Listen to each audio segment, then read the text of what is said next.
तो हेलो दोस्तों, स्वागत है आपका हमारे यूट्यूब चैनल पर। तो दोस्तों, आज हम गणित पेडागोजी की मोस्ट इम्पॉर्टेंट क्वेश्चन करने जा रहे हैं जो सीटेट में बार बार पूछा जाता है। अगर आप हमारे चैनल पर नए हैं तो चैनल को सब्सक्राइब कीजिए, वीडियो को लाइक कीजिए। चलिए क्लास को शुरू करते हैं। ये रहा क्वेश्चन नंबर फर्स्ट। गणित में समझ को बढ़ाने के लिए सबसे उपयुक्त तरीका कौन सा है, बताइए। ऑप्शन नंबर ए, रटकर याद कराना। ऑप्शन नंबर बी, सूत्रों की संख्या बढ़ाना। या ऑप्शन नंबर सी, गतिविधि आधारित शिक्षण। या ऑप्शन नंबर डी, केवल अभ्यास कराना। तो बताइए, गणित में जो बच्चों की समझ को है बढ़ाने के लिए सबसे उपयुक्त तरीका कौन सा है। तो इसका राइट आंसर होगा ऑप्शन नंबर सी, गतिविधि आधारित शिक्षण जो होता है गणित में समझ को बढ़ाने के लिए सबसे अच्छा तरीका है। तो option number C is right answer. ये रहा क्वेश्चन नंबर दूसरा।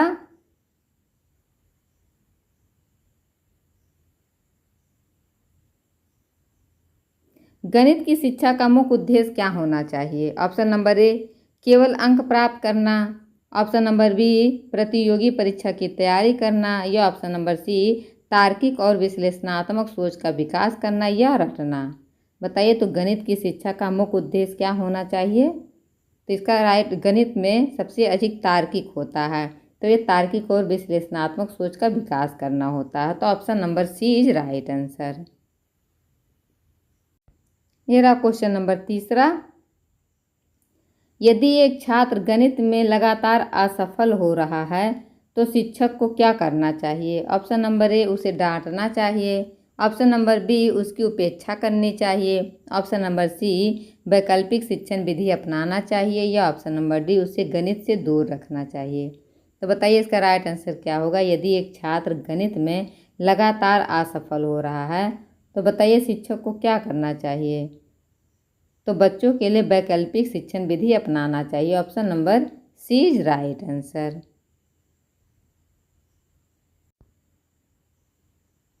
ये रहा क्वेश्चन नंबर अगला। गणित के शिक्षण में सीखना द्वारा करना, लर्निंग बाय डूइंग, किस पर बल देता है। बताइए, जो गणित के शिक्षण है इसमें सीखना किस पर बल देता है। तो ऑप्शन नंबर ए, मौखिक उत्तर पर। ऑप्शन नंबर बी, गतिविधि आधारित शिक्षण पर। या ऑप्शन नंबर सी, रटने पर। या ऑप्शन नंबर डी, केवल परीक्षा फल पे। तो बताइए, गणित के जो शिक्षण है सीखना द्वारा करना किस पर बल देता है। तो इसका राइट आंसर क्या होगा। तो इसका राइट आंसर होगा ऑप्शन नंबर बी, गतिविधि आधारित शिक्षण। Option number B is right answer. ये रहा नंबर अगला। गणित में त्रुटियों को कैसे देखा जाना चाहिए। बताइए, गणित में जो है त्रुटियों को कैसे देखा जाना चाहिए। ऑप्शन नंबर ए, दंड योग्य। ऑप्शन नंबर बी, छात्र की मूर्खता। या ऑप्शन नंबर सी, सीखने की प्रक्रिया का हिस्सा के रूप में। या ऑप्शन नंबर डी, शिक्षक की गलती के रूप में। तो बताइए, गणित में जो बच्चों की त्रुटियां होती हैं उसको किस रूप में शिक्षक को देखना चाहिए। तो इसमें बच्चों को सीखने की प्रक्रिया का हिस्सा समझना चाहिए। Option number C is right answer. बच्चे जब गलतियां करेंगे, उनसे बार बार त्रुटियां होगी तो बच्चे सीख रहे होंगे, तो इसलिए सीखने की प्रक्रिया का हिस्सा इसको समझना चाहिए। इसका राइट आंसर होगा ऑप्शन नंबर सी। ये रहा क्वेश्चन नंबर अगला। निम्न में से कौन सा गणित शिक्षण का सिद्धांत नहीं है, नहीं पूछा है। बताइए, ऑप्शन नंबर ए, ठोस से अमूर्त की ओर। ऑप्शन नंबर बी, सरल से जटिल की ओर। ऑप्शन नंबर सी, ज्ञात से अज्ञात की ओर। या ऑप्शन नंबर डी, कठिन से सरल की ओर। तो बताइए, जो गणित शिक्षण का सिद्धांत नहीं पूछा है इसमें से कौन सा नहीं होगा। तो इसका राइट आंसर क्या होगा, बताइए कमेंट बॉक्स में। तो इसका राइट आंसर होगा ऑप्शन नंबर डी, कठिन से सरल की ओर। यही गणित शिक्षण की सिद्धांत नहीं है। Option number D is right answer. बाकी ठोस से अमूर्त की ओर, सरल से जटिल की ओर और ज्ञात से अज्ञात की ओर एक गणित शिक्षण की विधियां हैं, सिद्धांत हैं। Option number D is right answer इसका होगा। ये रहा क्वेश्चन नंबर अगला। गणित का डर कम करने का सबसे प्रभावी तरीका क्या है। ऑप्शन नंबर ए, अधिक होमवर्क देना। ऑप्शन नंबर बी, परीक्षा में अंक काटना। ऑप्शन नंबर सी, शिक्षण को रुचिकर बनाना। या ऑप्शन नंबर डी, रटना। तो बताइए गणित में बच्चों का डर जो होता है उसको कम करने के लिए सबसे अधिक अच्छा तरीका कौन सा है? तो इसका राइट आंसर होगा ऑप्शन नंबर सी, शिक्षण को रुचिकर बनाना। Option number C is right answer. जब शिक्षण को आप रुचिकर बनाएंगे तो बच्चों का गणित से डर खत्म हो जाएगा। तो इसका राइट आंसर होगा ऑप्शन नंबर सी। ये रहा क्वेश्चन नंबर अगला। कौन सी क्रिया समझ आधारित शिक्षण को दर्शाती है? ऑप्शन नंबर ए सूत्र याद करना, ऑप्शन नंबर बी उत्तर रटना, ऑप्शन नंबर सी समस्या को हल करने के विभिन्न तरीके खोजना, या ऑप्शन नंबर डी पाठ याद करना। तो बताइए जो समझ आधारित शिक्षण है वो किसको दर्शाती है? तो ये राइट आंसर होगा अब समस्या को हल करने की विभिन्न तरीकों को खोजना। Option number C is right answer. ये रहा क्वेश्चन नंबर अगला।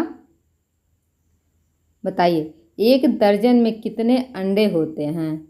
यह प्रश्न किस प्रकार का है? ऑप्शन नंबर ए विश्लेषणात्मक प्रश्न है, ऑप्शन नंबर बी तथ्यात्मक है, ऑप्शन नंबर सी मूल्य आधारित है, या ऑप्शन नंबर डी खुला प्रश्न है। तो बताइए एक दर्जन में कितने अंडे होते हैं, यह प्रश्न किस प्रकार का है? तो इसका राइट आंसर क्या होगा? ये तथ्यात्मक है। Option number B is right answer. ये रहा क्वेश्चन नंबर 10।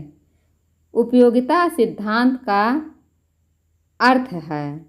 बताइए ऑप्शन नंबर ए गणित केवल गणना का विषय है, ऑप्शन नंबर बी गणित व्यवहार में काम आने वाला विषय है, या ऑप्शन नंबर सी गणित कठिन विषय है, या ऑप्शन नंबर डी गणित केवल विज्ञान वालों का विषय है। तो बताइए इसका राइट आंसर क्या हो? उपयोगिता सिद्धांत का क्या अर्थ है? तो इसका राइट आंसर होगा ऑप्शन नंबर बी गणित व्यवहार में काम आने वाला विषय है। Option number B is right answer. ये रहा क्वेश्चन नंबर 11। गणित शिक्षण में कौन सा मूल्य विकसित होता है? ऑप्शन नंबर ए देशभक्ति का, ऑप्शन नंबर बी सामाजिकता का, ऑप्शन नंबर सी समय प्रबंधन और सटीकता का, या ऑप्शन नंबर डी सहानुभूति का। तो बताइए जो गणित शिक्षण है इसमें कौन सा मूल्य विकसित होता है? तो इसका राइट आंसर होगा समय प्रबंधन और सटीकता का। Option number C is right answer. ये रहा क्वेश्चन नंबर 12। यदि कोई छात्र सवाल हल नहीं कर पाता तो शिक्षक को क्या करना चाहिए? बताइए ऑप्शन नंबर बी ए उसे दोबारा प्रयास करने को कहना, ऑप्शन नंबर बी उसके स्थान पर खुद हल करना, ऑप्शन नंबर सी उसे दूसरे छात्र से तुलना करना, या ऑप्शन नंबर डी डांटना। बताइए इसका राइट आंसर क्या होगा? यदि कोई छात्र है वो सवाल हल नहीं कर पा रहा है तो शिक्षक को क्या करना चाहिए? तो इसका राइट आंसर होगा उसे दोबारा प्रयास करने के लिए कहना चाहिए। Option number A is right answer. चलिए देखते हैं क्वेश्चन नंबर 13। गणित शिक्षण में जांच पड़ताल पर आधारित दृष्टिकोण से क्या लाभ होता है? इंक्वायरी जो होता है बच्चों को बताइए, जांच पड़ताल मतलब इंक्वायरी जो होता है उस पर आधारित दृष्टिकोण से क्या लाभ होता है? अधिक रटना, ऑप्शन नंबर बी कम समय में पढ़ाई, ऑप्शन नंबर सी चिंतन एवं समस्या समाधान क्षमता में वृद्धि होती है, या अंक बढ़ाना। बताइए गणित शिक्षण में जो जांच पड़ताल होता है इंक्वायरी होता है उस पर आधारित दृष्टिकोण से क्या लाभ मिलता है? तो इसका राइट आंसर होगा ऑप्शन नंबर सी चिंतन एवं समस्या समाधान क्षमता में वृद्धि होती है। बच्चों की जो चिंता होती है, समस्या होती है, उनका जो समाधान होता है उसमें वृद्धि होती है। Option number C is right answer. ये रहा क्वेश्चन नंबर 14। पाठ्य पुस्तक से हटकर शिक्षण करने को क्या कहते हैं? बताइए ऑप्शन नंबर ए वैकल्पिक शिक्षण, ऑप्शन नंबर बी अनौपचारिक शिक्षण, ऑप्शन नंबर सी औपचारिक शिक्षण, या ऑप्शन नंबर डी पाठ्य पुस्तकीय शिक्षण। तो बताइए जो पाठ्य पुस्तक से हटकर शिक्षा दी जाती है बच्चों को उसको क्या कहा जाता है? तो इसका राइट आंसर होगा ऑप्शन नंबर, बताइए option number B is right answer होगा। अनौपचारिक शिक्षा उसको कहा जाता है जब पुस्तक से हटकर उस शिक्षा दी जाती है, जैसे घर में दी जाती है, समाज में दी जाती है, तो पुस्तक से हट जाना पड़ता है। तो इसका राइट आंसर होगा ऑप्शन नंबर बी अनौपचारिक शिक्षण जो पाठ्य पुस्तक से हटकर शिक्षा दी जाती है। तो option number B is right answer. यह रहा क्वेश्चन नंबर 15। जब एक शिक्षक छात्रों को जोड़, घटान, गुणा, भाग को दैनिक जीवन से जोड़कर समझाता है तो वह किस प्रकार का शिक्षा दे रहा है? ऑप्शन नंबर ए औपचारिक शिक्षण, ऑप्शन नंबर बी संज्ञानात्मक शिक्षण, ऑप्शन नंबर सी जीवनोपयोगी शिक्षण या ऑप्शन नंबर डी मनोवैज्ञानिक शिक्षण। तो बताइए, जब एक शिक्षक छात्रों को जोड़, घटान, गुणा, भाग सब दैनिक जीवन से जोड़कर समझाता है तो किस प्रकार का शिक्षा दे रहा है? तो इसका राइट आंसर होगा ऑप्शन नंबर सी जीवन उपयोगी शिक्षण। Option number C is right answer.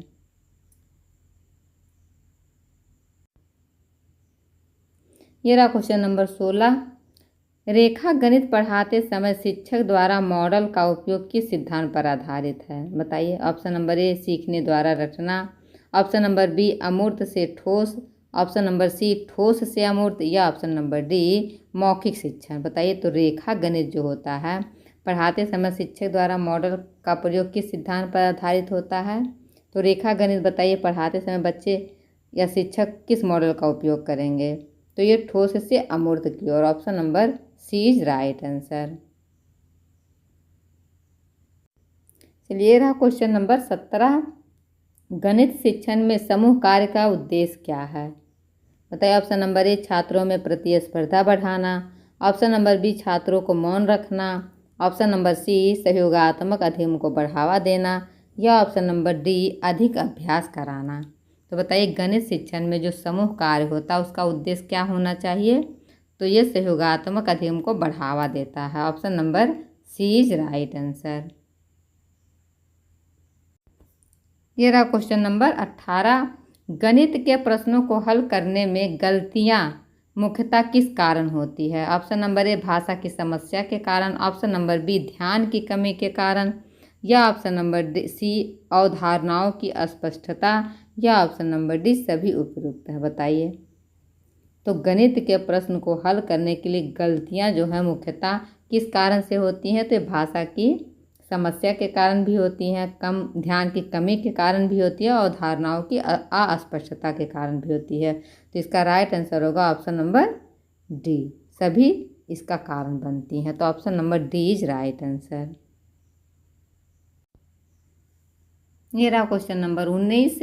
निम्न में से कौन सा आकलन का तरीका नहीं है? बताइए। ऑप्शन नंबर ए मौखिक परीक्षा, ऑप्शन नंबर बी परियोजना कार्य, ऑप्शन नंबर सी रटना या ऑप्शन नंबर डी कक्षा परीक्षण। तो बताइए, इसमें से कौन सा आकलन का तरीका नहीं पूछा है?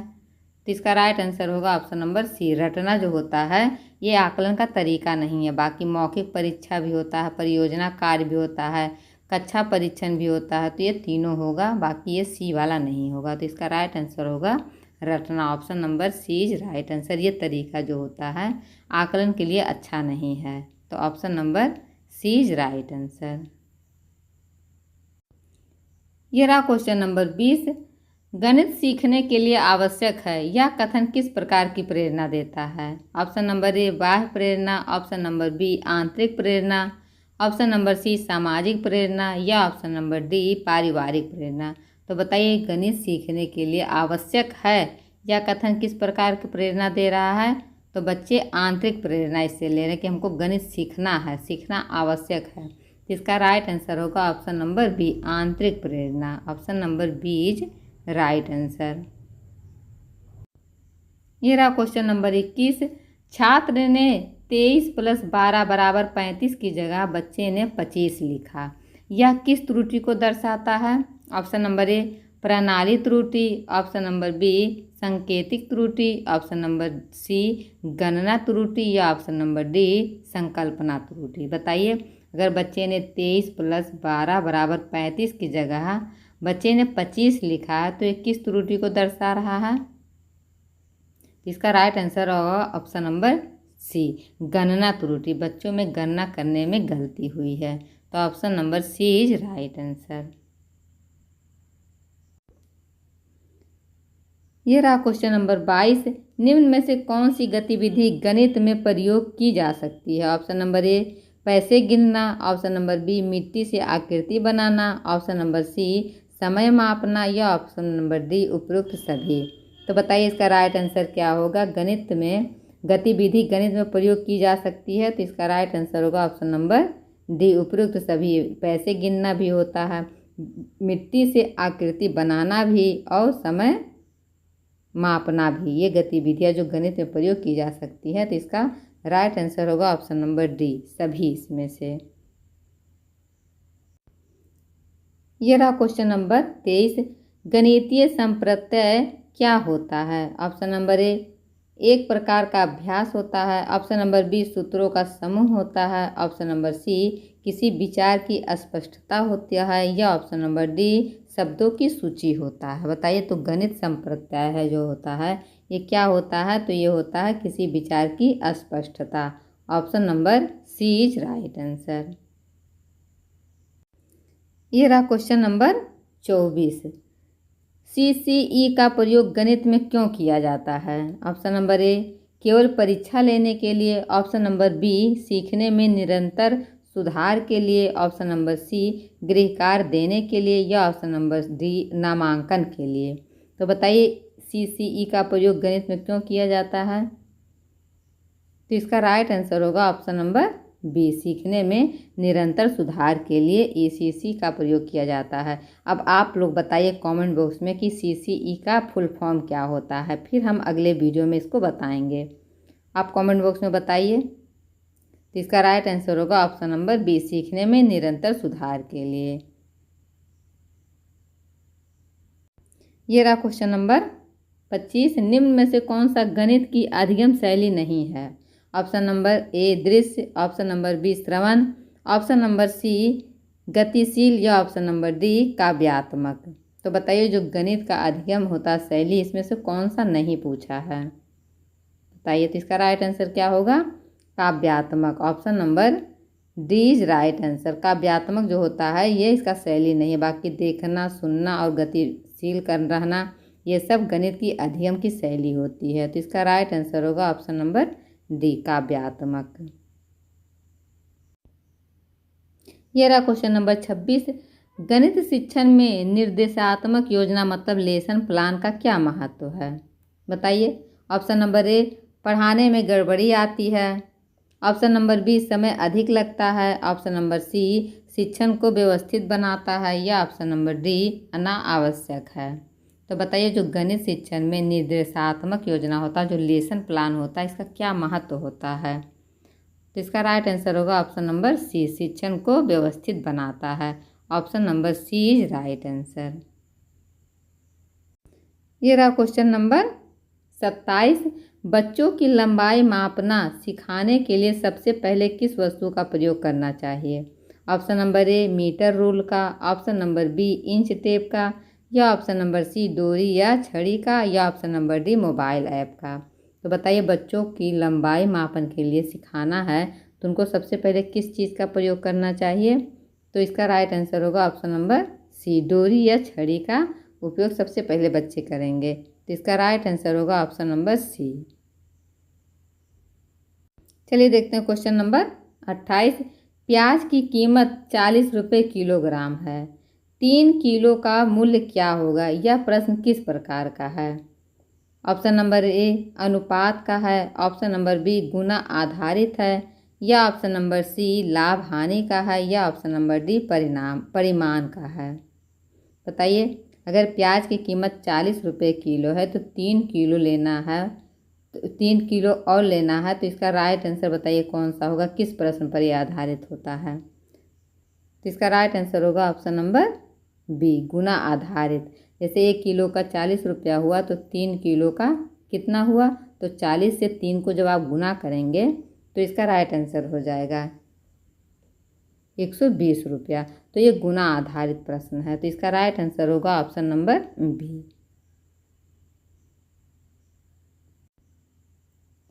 ये रहा क्वेश्चन नंबर 29।